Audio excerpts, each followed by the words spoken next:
Hello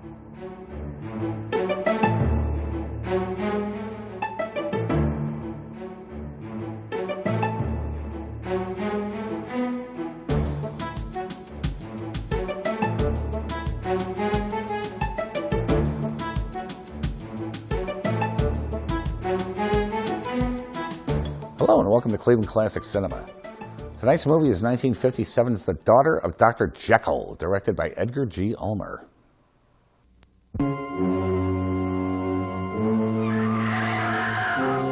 Daughter of Dr. Jekyll, yearning for love and discovering on the eve of her marriage the monstrous inheritance that was her birthright of fear. Oh, I still shudder when I recall that face, like some perverted mask of evil out of a legend of horror. Then you saw him, Miss Hyde? Once, at the very last, just before the mob caught him. They almost tore him to pieces. The villagers broke into this tomb and drove a stake through his heart. Daughter of Dr. Jekyll, terrified that she become the disfigured thing that was her father, a vampire drawing sustenance from bestiality.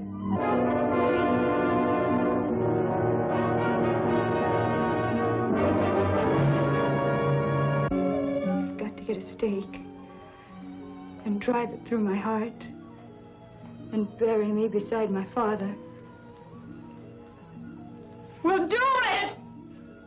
Do I have to kill myself? If you love me, please kill me!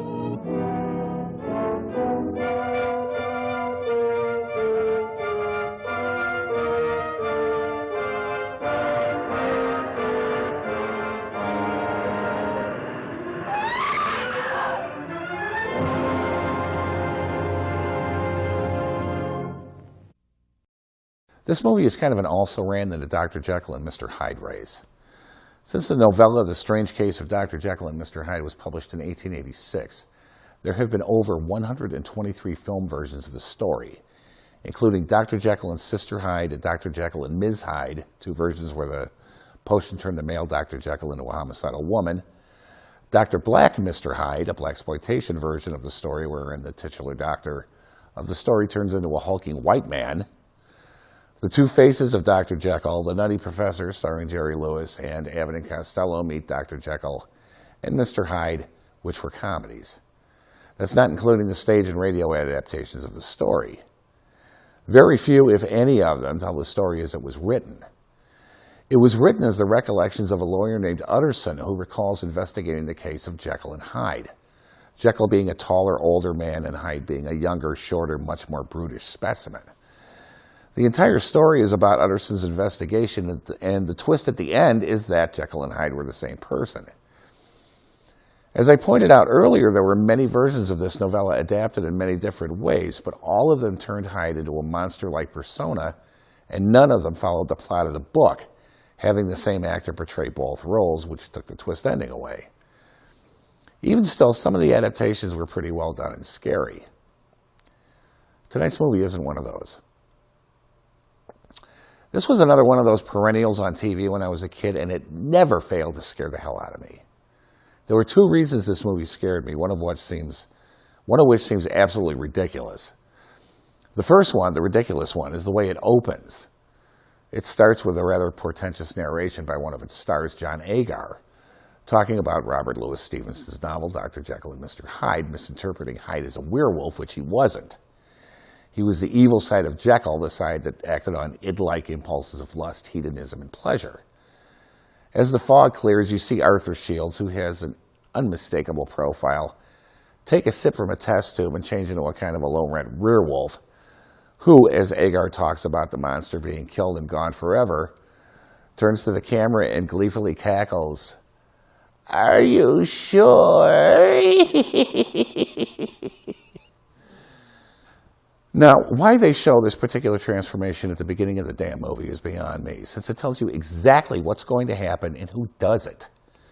More to the point, however, now that I'm an adult and my observational skills are a bit sharper, when they repeat the shot at the end of the movie, his voice changes to that of John Agar. When I was a kid, that didn't matter too much, as the sight of that guy in werewolf makeup always scared the bejeebers out of me.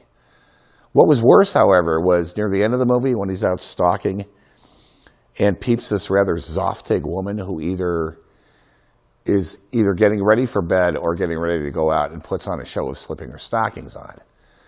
It's actually kind of funny now that I look at it as an adult because Shields gets this impish little boy grin on his face as he watches through the window.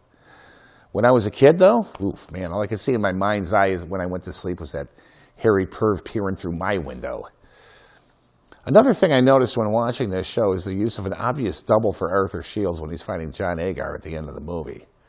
They weren't too careful about hiding the double's face during the fight, so seeing the difference between the two, including the fact that the double is much taller and built differently, isn't too much of a struggle.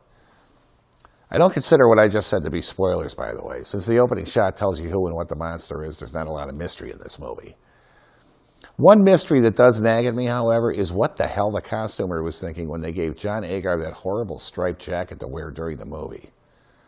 I kept waiting for 3 more guys in similar attire and straw boaters to pop up and start singing barbershop quartet songs with him. In spite of all my complaining, though, this isn't that bad of a movie.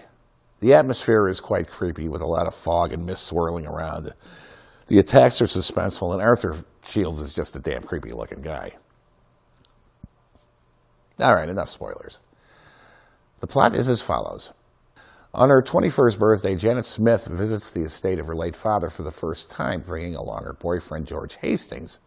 Anyway, Janet arrives and is greeted by her family retainer, Dr. Lomas, who breaks the news to her that her father was actually the infamous Dr. Henry Jekyll. Add to this the fact that local girls are turning up slaughtered on or near the grounds of the Jekyll estate, and before you can say hirsute, Janet is having nightmares where she turns into a hairy, fanged monster hunting young girls in the fog.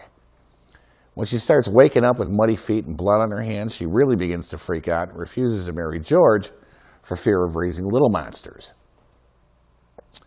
Personally, I think it's because of the jacket, but oddly that subject never comes up.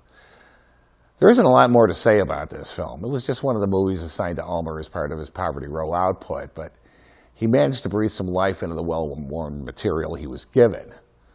Ulmer was an interesting director, so let me recycle his story for my intro for Detour. Edgar George Ulmer was born on September 17, 1904 in Olitz, Moravia, Austria-Hungary. It's open to speculation about how many films he directed in his career. Many of his films are considered lost. He started out as a set designer for Max Reinhardt in Germany and moved on to design the sets for such famous directors as F.W. Murnau, Fritz Lang, Ernst Lubitsch, and William de Turle, working on such films as Die Nibelung, M, and Metropolis.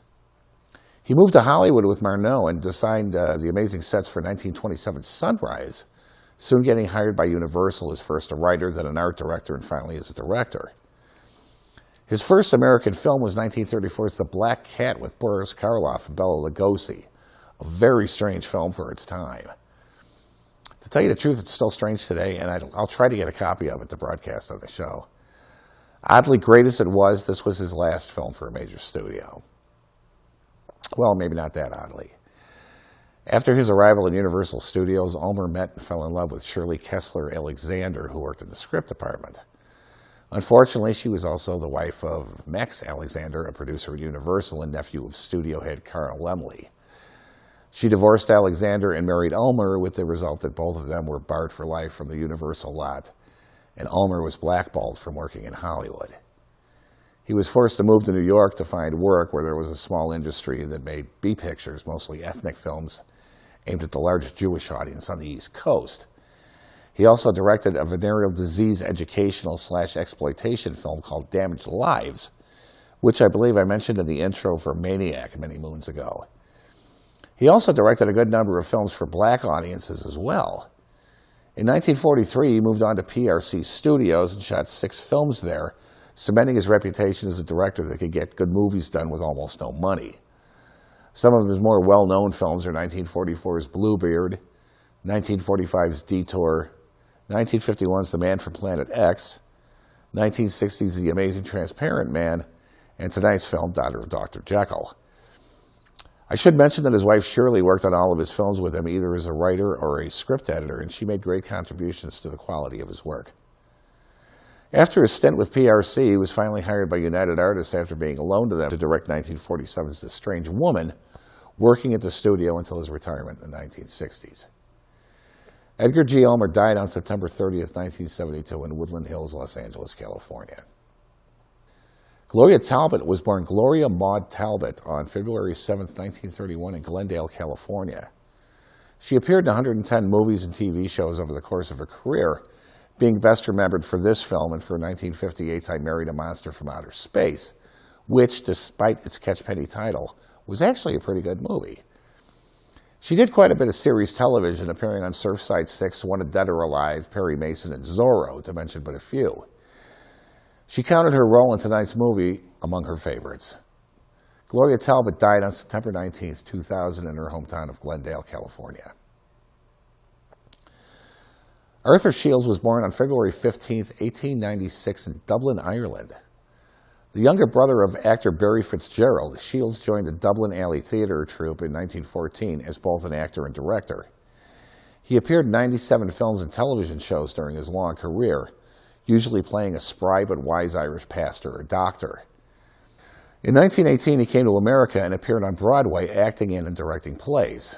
He shuttled back and forth between this country and his native Ireland until 1932, at which time director John Ford persuaded he and his brother Barry to come to Hollywood to appear in a film version of Juno and the Paycock. His next major film was Ford's Drums Along the Mohawk. He became part of Ford's stock company after playing the part of the pioneer minister who happens to be a really good shot. He played countless ministers, priests, and reverends in his career, always with a rich Irish brogue, which he could drop at a second's notice. Arthur Shields died of emphysema on April 27, 1970 in Santa Barbara, California. You know, one of the problems with doing a show like this is figuring out what to do when you have an actor like John Agar, who appears in many of the movies we broadcast. I've already done a bio on him twice, and the second one was just more detailed than the first. I'm going to forego doing yet another bio on him for this movie because if you're a regular viewer, you already know about him. He was a nice guy. Although this film is set in the early 1900s, keep an eye open for scenes that take place at the breakfast table and you'll see a few 1950 sedans going by in the distance. Poverty Row. As I said before, there's not a lot to say about this movie. It's another pot boiler cranked out by the Poverty Row studios to fill the lower half of a double bill. It does have a bit of creepiness in it and is nicely atmospheric, but that's about all it offers. If you have fond memories of this movie or have never seen it, by all means, stay tuned because right now, it's time to sit back, relax, and enjoy The Daughter of Dr. Jekyll, right here on Cleveland Classic Cinema.